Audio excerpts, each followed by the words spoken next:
Hello and welcome back to another video of the Java tutorial series. So today we'll be covering abstract classes in Java. So a class which is declared as an abstract keyword is known as the abstract class in Java, and it can have abstract and non-abstract methods and methods with body. Okay, so before learning the abstract class, let's understand the abstraction in Java first. Okay, so what is abstraction? Abstraction is a process of hiding the implementation details and showing the only functionality to the user. Okay, so it's nothing but another way to it shows the only essential things to the user and hides the internal details. For example, sending SMS where you type the text and send the message. You don't know how the internal processing about the message delivery is done. You just only see one tick that tells you that the message is sent successfully. So abstraction displays the very important role over there. So there are several ways where you can achieve the abstraction. First one is the abstract class, and second one is interface. So in this video we'll be covering abstract class, and in our upcoming video we'll be covering interface. Okay, so abstract class in Java, a class which is declares an abstract is known as the abstract class. It can have the abstract and non-abstract methods. Okay, so there are some points that you need to remember while learning the abstract class in Java. An abstract class must be declared within an abstract with an abstract keyword. Okay, if you want to declare an abstract class, you have to use the abstract keyword before that class implementation. Okay, and it can have abstract and non-abstract method, and inside the abstract class you can declare uh, abstract as well as the non-abstract methods, and it cannot be in instantiated. Okay, what is instantiated we will discuss. And it can have constructor and static methods also, and it can have final methods which will force the subclass not to change the body of the method. Okay, and what is final keyword we have discussed in our past videos. And there are some rules for the Java abstract class. An abstract class must be declared with an abstract keyword, as we have discussed. And now we will see one abstract methods in Java. One example, we'll try to understand it by example. Let me uh, create one class, abstract class. Okay, let me increase my font size. Okay, now I will create one class, abstract class bike, and inside this I will create one abstract method, abstract void run. Okay, so now inside my this public class I will write uh, before that this class is extends the bike class. We are trying to achieve inheritance over here. Okay, so inheritance also we have covered in our past videos. If you haven't checked that video, go and check first. Inheritance and void run, and inside this I will simply print running my bike. Okay, and now I will declare my main method.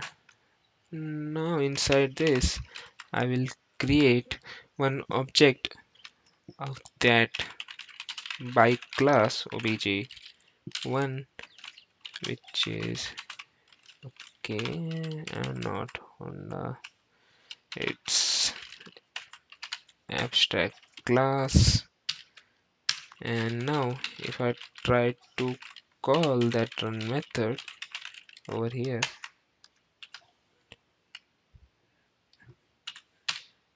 yes, now if I run this class, we'll see what is the expected output. Bike, running my bike. Okay, so when you declare this void run, and now this abstract class is extending that bike class, and when you declare run, we have already declared one. Here you can see is implemented in abstract class, and here you can see implements methods in bike. Okay, so here we have declared this void run method as an abstract. An abstract method doesn't have any body. We have to declare that body inside one of this child class, and that's why here it is right, it's written as is implemented in abstract class. If you click here, the cursor will come here, and if you hover over here, it implements method in the bike. If you write here, yes, that's why my running my bike is getting printed on the console. And next up, we'll see one real life scenario of an abstract class. Okay. Okay, let me get into my IDE. And okay, let me just think of one example. Okay, we'll see one example. I will just comment this out because I don't need this and this one also. Okay, now this is not extending the bike class anymore. Okay, now I will create one abstract class name as shape. Okay, and inside this I will write abstract void draw. Okay, and now I will create one more class over here.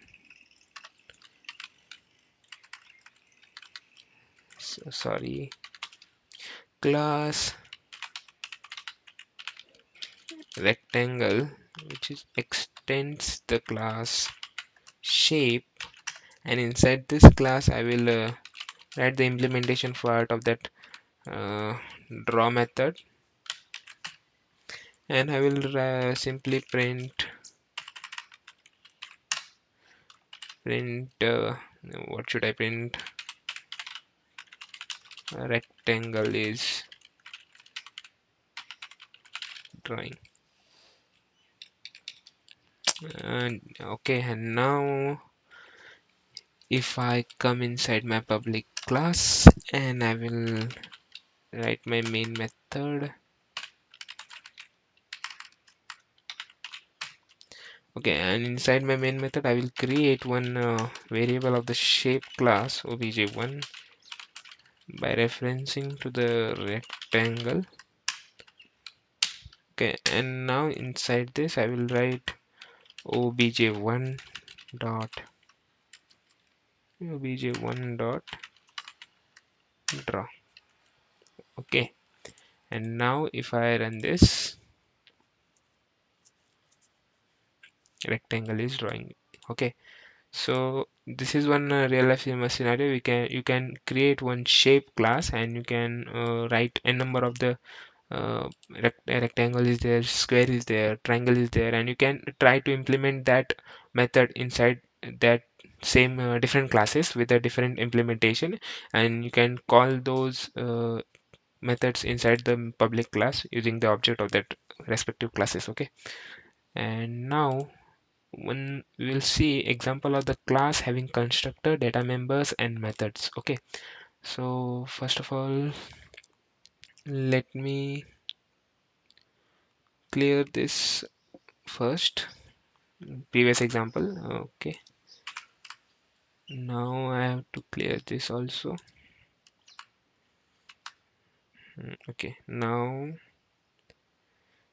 to understand this I will create one more class which is abstract one, sorry, abstract class bike, and inside this I will create one constructor of this class, and inside constructor I will simply print bike is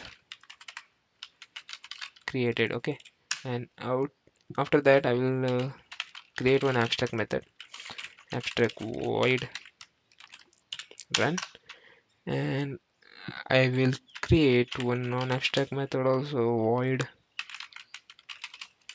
change gear, and inside this method I will write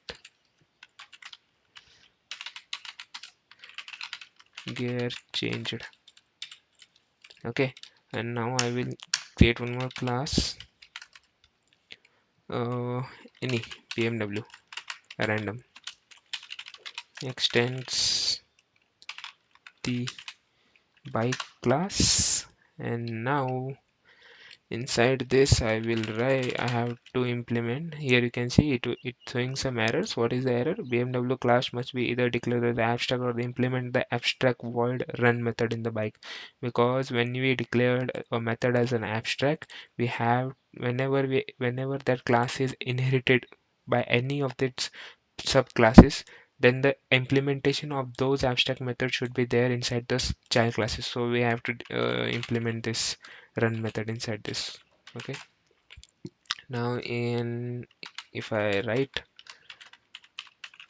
running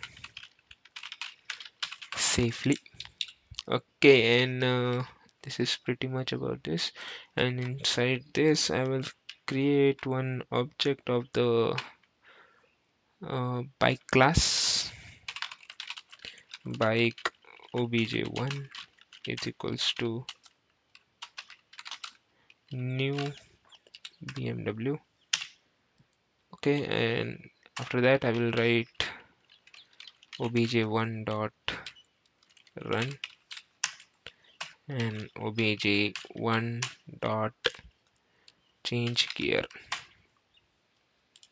And now if I run this, the expected output should be bike is created. Why first bike is created getting printed? Because when the program execution reaches at the line number 19, the object of that bike class is created, and inside the bike class we have declared one constructor which is printing bike is created. That's why the first line which is printing bike is created, and after that obj1 dot run, the exam control flow of the code will go inside this abstract void run method, and this abstract void run method is implemented inside the BMW class, and we have implemented it as running safely. That's why running safely is getting printed on the console. And after that obj1 dot change gear is executed, and inside the change gear method we have written gear change. That's why gear change is getting printed on the console. So this is the pretty much idea behind the abstract class in Java. So I hope you got some idea of the abstract class. So in upcoming videos we will be covering interface in Java. This is another way to achieve the abstraction in Java. So thank you for watching this video.